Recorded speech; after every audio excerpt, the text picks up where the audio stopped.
Bismillah ar-Rahman ar-Rahim. President of the General Assembly, Mr. Volkan Bozkır, Distinguished Secretary General, Excellencies, ladies and gentlemen. I would like to thank His Excellency President Aliyev of Azerbaijan, Chairman of the Non-Aligned Movement, for proposing this special session. The COVID-19 pandemic is the most serious global crisis since the Second World War. The virus has infected nearly 65 million people and killed, sadly, close to 1.5 million.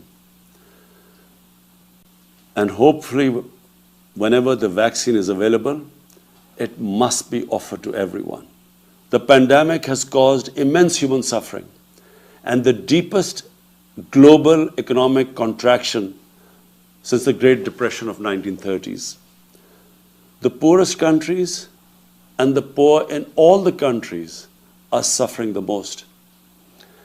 Nearly 100 million people in developing countries will fall back into extreme poverty. Rich countries have injected $13 trillion as fiscal stimulus to revive their economies.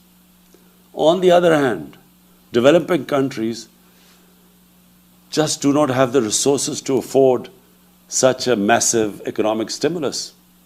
They are struggling to find even a fraction of the 2 to 3 trillion they require to recover from the pandemic. In Pakistan, we had a successful policy of smart lockdowns. Our efforts were aimed at ensuring that not only do we save people from the virus, but also prevent them from dying from hunger. We provided a relief package of around $8 billion, which was almost 3% of our GDP, to support the poor and to keep the economy afloat at the same time. And as I said, so far our strategy has worked. But now we are confronted with a far more aggressive second wave of the virus. We are facing now the challenge of maintaining and reviving our economic growth, as well as dealing with increasing number of cases which are occupying our hospital beds. The IMF Managing Director had advised countries to spend as much as it is required to stimulate growth. But like many developing countries, Pakistan is committed under our IMF program to reduce the budget deficit. And I'm sure other developing countries in our position are facing a similar dilemma. How do you stimulate the economy and yet at the same time reduce your budget deficit? The only way we can have the fiscal space to maintain and revive growth is through access to additional liquidity. Last April, I called for a global initiative on debt relief. We are grateful for the debt suspension announced by G20 in May and its subsequent extension till June next year. We also appreciate the rapid lending facilities activated by IMF and the World Bank. Yet the amounts generated so far are not even close to the needs of the developing countries to recover from the impact of the pandemic. As far as I know, 5 developing countries have already defaulted on their debt, and it seems others are about to follow. Several nations faced with large debt repayments and at the same time lost revenues are on the brink of economic collapse. There are disturbing reports from the World Food Programme of possible famines in some parts of the world. The financing for development discussions initiated by Secretary General and the Prime Minister of Canada and Jamaica have identified hundreds of options to financially support the developing countries. We hope that this process culminates in some concrete action soon.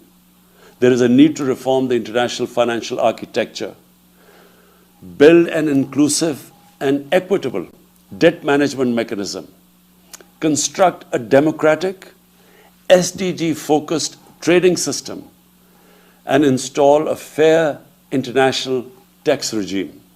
If economic collapse is to be averted in a number of developing countries due to the COVID-19, the international community must identify and implement some key priority actions.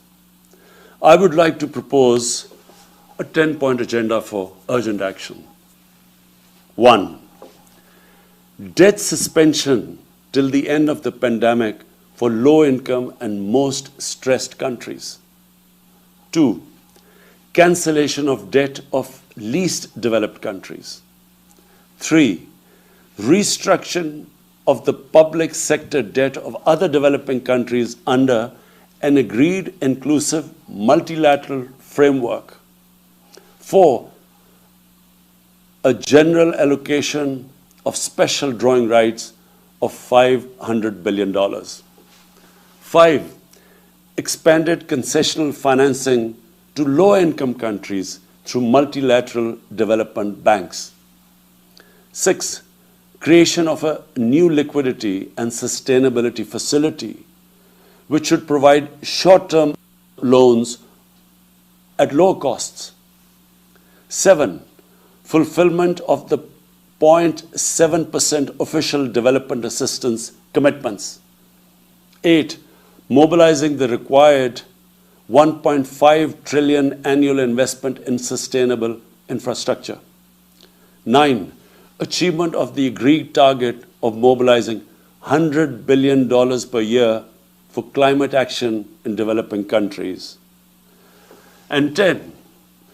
Immediate action to stop the massive illicit financial outflows from developing countries to rich countries, to offshore tax havens. And at the same time, there should be an immediate return of their assets stolen by corrupt politicians and criminals back to these countries. This one action, I assure you, Mr. President, this one action would benefit the poor countries more than all other measures put together. Excellencies, everyone agrees that there has to be a collective response to recover from the COVID crisis and at the same time achieve sustainable development goals and implement targets set by the Paris Agreements. Excellencies, the UN Charter's concept of collective security embraces collective economic security. Without economic security, conflicts and disputes will persist and proliferate across the world. Guided by the principles of this Charter, we must all work collectively for an inclusive, stable, and sustainable economic, social, and political order. I thank you.